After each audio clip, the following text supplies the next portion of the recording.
Mission का अपमान, हमारे संतों का ये अपमान बंगाल कभी भी सहन नहीं करेगा।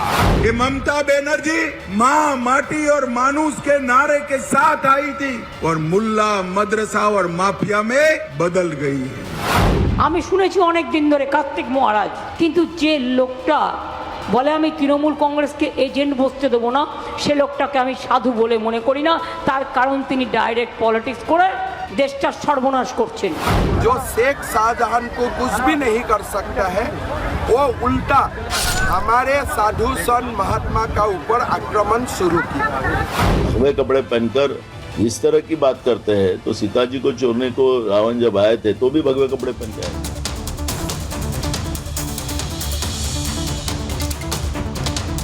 नमस्कार, आपके साथ मैं हूं सुचेता कुकरेती। आप देख रहे हैं महाभारत और महाभारत में आज बात होगी भगवाधारियों से इंडी गठबंधन को चिढ़ क्यों है। ये चिढ़ जो कि योगी आदित्यनाथ से शुरू होती है लेकिन नरेंद्र मोदी तक इसलिए जाती है क्योंकि भगवा का सम्मान करने वाले प्रधानमंत्री नरेंद्र मोदी हैं। और आज इसीलिए महाभारत में सीधे सीधे सवाल पूछ रही हूं कि योगी आदित्यनाथ को रावण कहने के बाद अब ममता बनर्जी बंगाल में कैसे सीधे सीधे भगवाधारियों पर सवाल उठा रही हैं, इन भगवाधारियों को कैसे आतंकी बता रही हैं। आज इस पर करूंगी महाभारत। क्या इंडिया गठबंधन को आखिरी 2 चरण में जीत के लिए सिर्फ योगी और संत नजर आ रहे हैं, क्योंकि कांग्रेस का भी एक ऐसा बयान आया है योगी आदित्यनाथ को लेकर जो कि अपने आप में सवाल खड़े करता है। आपको दिखाती हूं सबसे पहले दिखाती हूं कि कैसे बयान आए हैं जो सीधे सीधे सवाल खड़े करते हैं।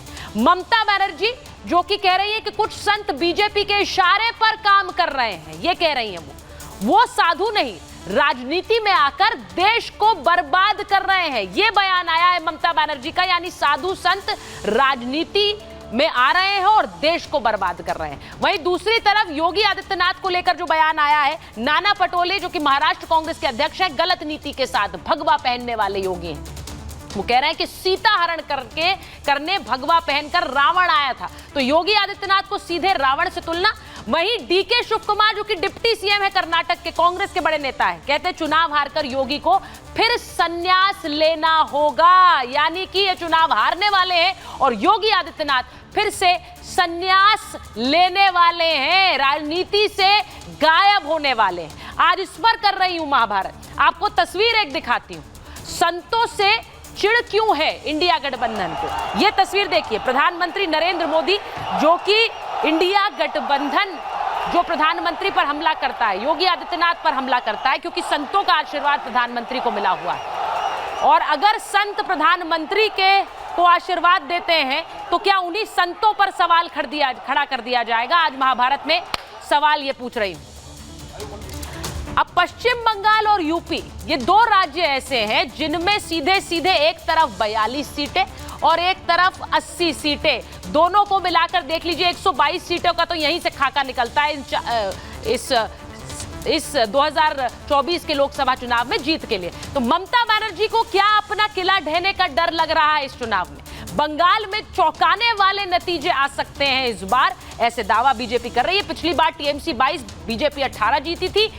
इस बार बंगाल में 30 से ज्यादा सीटें जीतने का टारगेट अमित शाह ने रखा। वो कह रहे हैं हम 30 से ज्यादा जीतेंगे। 2014 में 2 से 18 यानी कि 9 गुना जंप हुआ था। इस बार क्या होगा? इस बार बीजेपी को 30+ के लिए 2 गुना जंप चाहिए। क्या यह संभव है? और बंगाल के साथ साथ यूपी पर सबसे ज्यादा फोकस है, वहां से 80 सीटें आती हैं। वहां 80 सीटों के लिए योगी आदित्यनाथ ने अपना जोर लगा रखा है, तो वहीं अखिलेश यादव कह रहे हैं 79 सीटें हमारे पास आ रही हैं। इन 2 राज्यों से 543 में से 122 सीटें आती हैं। योगी ने 80 में से 80 जिताने का संकल्प लिया है, तो वहीं अगर 122 में से 100 सीटें भी बीजेपी यहां से जीत लेती है, 122 टोटल है, 100 भी अगर इन 2 राज्यों से निकल जाता है तो 400 के लिए 100 सीटें तो इन्हीं 2 राज्यों से मिल जाती हैं। इसीलिए बंगाल और यूपी कितने अहम है और इंपॉर्टेंट है, इसकी अहमियत समझिए। एक रिपोर्ट आप देख लीजिए, उसके बाद महाभारत।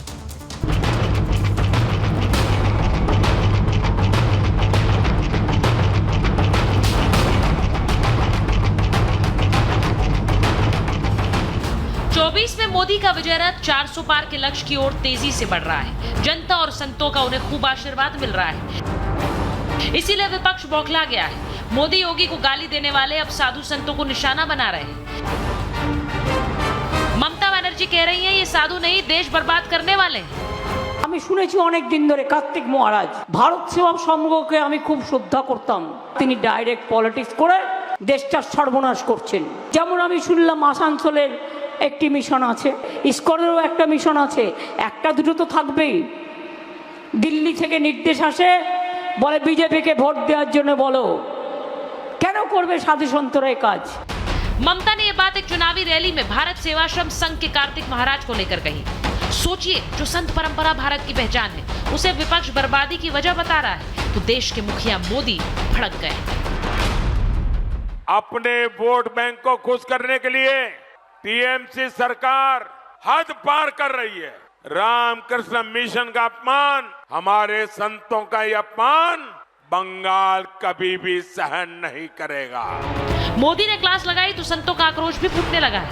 रामकृष्ण मिशन ने पत्र लिखकर ममता को चेतावनी दी, तो कोलकाता में 24 मई को संत नंगे पैर सड़क पर प्रदर्शन के लिए उतरेंगे। यानी गुस्से की आग भड़कती जा रही है।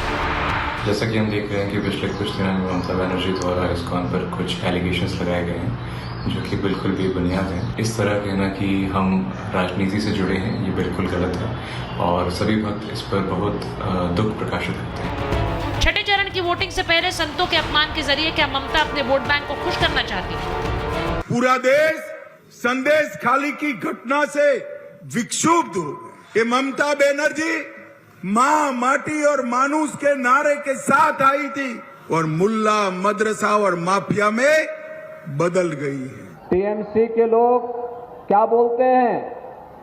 कहते हैं इस साधु संतों को मार के भगा देना चाहिए। क्या आप इसको स्वीकार करेंगे? क्या पूरा पश्चिम बांग्ला में ये साधु महात्मा का ऊपर अत्याचार शुरू होने का संभावना है। मैं दीदी को बोलना चाहूँगा कि पाप कीजिए लेकिन महापाप मत कीजिए। साधु महात्मा का ऊपर अत्याचार करना पाप नहीं है, ये महापाप है। ममता के गढ़ में टीम मोदी ताल ठोक रही है, तो यूपी की 80 के साथ ही योगी बंगाल की 42 सीटों पर भी ताबड़तोड़ प्रचार कर मोदी के 400 पार के टारगेट को पूरा करने में लगे हैं। इसीलिए विरोधी भगवा मुख्यमंत्री को कभी रावण बताते हैं तो कभी सन्यास का मजाक बनाते हैं। भगवे कपड़े पहनकर इस तरह की बात करते हैं तो सीता जी को चोरने को रावण जब आए थे तो भी भगवे कपड़े पहन के आए थे। गलत नीतियों को समर्थन करना भगवादारी कपड़ा पहन के, यही गलत। I think Mr. Yogi Nathan may take sannyasa again later because they are going to lose the election.